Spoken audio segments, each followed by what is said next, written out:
Let me introduce you to Aurora, Colorado Police Officer Jason Rosenblatt, Officer Nathan Woodyard, Officer Randy Rodema,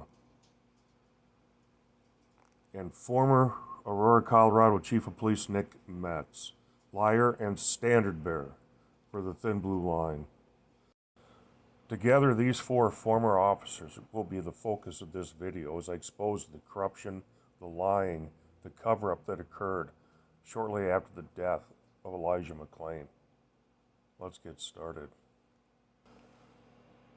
What you're about to see and hear is Chief Metz standing in front of the media and the public, supposedly releasing the results of the internal investigation that his agency conducted shortly after the death of Elijah McClain.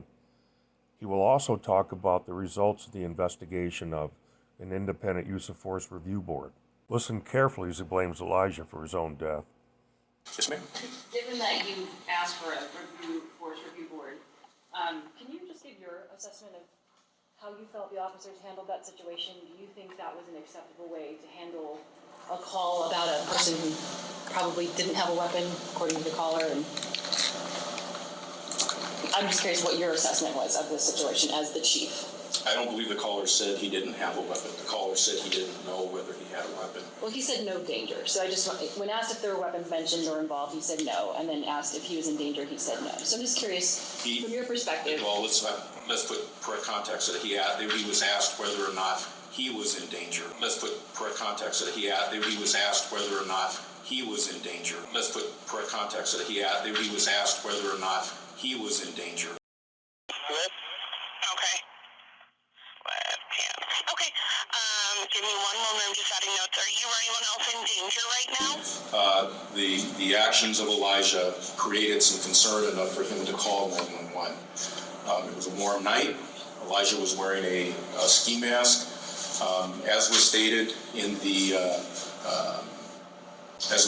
the declination letter, our officers had reasonable suspicion to make that stop. As was stated in the declination letter, our officers had reasonable suspicion to make that stop. As was stated in the declination letter, our officers had reasonable suspicion to make that stop. And prior to our officers getting there, we don't know why Elijah was acting the way he was. We don't know why he was wearing a mask. So regardless of that, what is your assessment? How do you feel the officers handled this? Do you think this was the best handling of the situation as the chief? How do you assess this? Was this a good job? Do you give this a thumbs up? What's your opinion? I think overall the officers did a good job. I think the officers overall,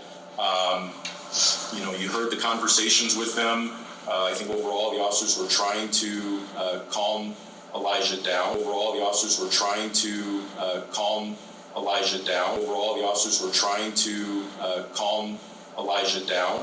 In favor, stop right there. Hey, stop right there. Stop. I have a right to stop you because you're being suspicious. Well, okay. Turn around. Turn around. Stop tensing up, dude. Stop tensing up, bro. Stop tensing up. Stop tensing up. Stop tensing up. No, let go of me. Stop tensing up. No, I am an introvert. Please respect the boundaries that I am speaking. Stop tensing up. Stop. Relax. I'm going home. Relax, or I'm going to have to change this situation. Stop. Leave me alone. Stop. Can you please? No, I want to leave me alone. No, we're gonna talk to you guys started to arrest me, and I was stopping my music to listen. Now let go of me. Let's get over to the grass. Lay you down. I think in every single situation you can look at it and you can come up with things that we could potentially have done different or better. But again, I think this is where I'm going to be leaning greatly on my force review board to really go in and dissect everything about that investigation and come back to me with a recommendation. Chief, one of the officers mentioned several times that he said the words, whatever he's on, indicating that officer believed he was on something. the coroner's report shows that there was ketamine and marijuana in his system. Correct. What is the protocol for officers when they're considering the state that a person's in? I guess the question is, was there ever consideration that maybe there was a mental health issue at stake here as opposed to this person being on some sort of a stimulant, let's say? I think in just about every situation you deal with, and particularly if somebody is on some kind of substance, it creates a mental health issue. Our officers go through a lot of training in how to recognize those things. They go through a lot of training in how to deal with it. But every situation is different. Every situation brings with it different nuances. We are constantly trying to make sure that we are learning as best we can, looking at best practices, examining what's happening around the country, looking at what other agencies are doing, and bring that here. Part of bringing that here was the creation of our community, our crisis response team. It's just a quick follow. You've apologized to the family on behalf of the department and perhaps even on behalf of the K-9 officer. Has the K-9 officer apologized as well, either in writing or face-to-face with the family? Not as of yet. Not gonna be good for you. I'm telling you right now. Dude, if you keep messing around, I'm gonna bring my dog out. If you could just describe what the de-escalation techniques are supposed to be. It appeared as if pretty quickly the officer touched Elijah's arm. And I just wondered, is that a normal protocol when trying to de-escalate the situation, or what should officers do to try and de-escalate the situation so it doesn't get to a heated level? And again, I go back to every case is going to be very different. You can't take a cookie cutter approach to every call that we respond to. If I tell officers, you will not touch somebody in the first 5 seconds on any incident where someone is acting irrational, that officer then may be put in a position where now they're dealing with someone who's pulled out a knife or a gun. Our officers are given a great deal of training. They're given the training to assess the situation at the time and to make the best decision as they can based on the circumstances that are presented to them.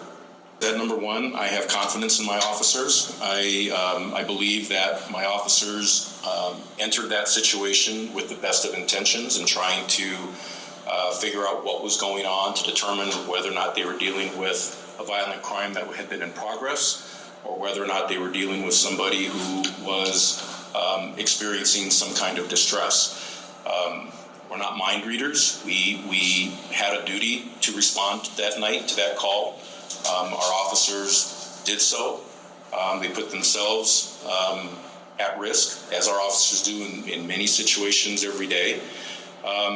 And if there are concerns to the community about regaining that trust, then we'll have those conversations. We listen to our community. Please respect the boundaries that I am speaking. Stop tensing up. Stop. Relax. Stop. I'm going home. Relax, or I'm going to have to change this situation.